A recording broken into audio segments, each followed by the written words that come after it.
নখ ইত্যাদি কাটা থেকে বিরত থাকতে হবে? উত্তর হলো হ্যাঁ।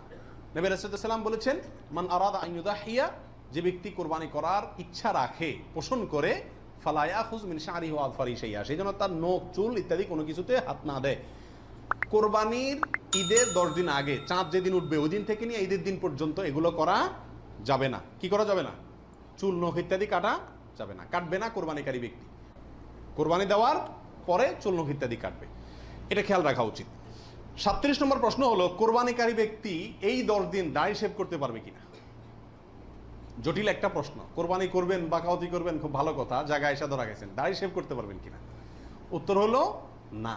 দাড়ি তো কোরবানি করলেও শেভ করা যাবে না, না করলেও শেভ করা যাবে না, এটা তো সর্বাবস্থায় চাঁচা হারাম। সেক্ষেত্রে কোরবানির এই সিজনগুলোতে এসে গুরুত্বটা আরো বাড়ে। একে তো এমনি হারাম, আবার কোরবানি করছেন সেজন্য নবী সাল্লাল্লাহু আলাইহি ওয়াসাল্লাম বলছেন আপনি যেন না ধরেন, এগুলোতে হাত না দেন। তাহলে কোরবানি করার যদি ইচ্ছা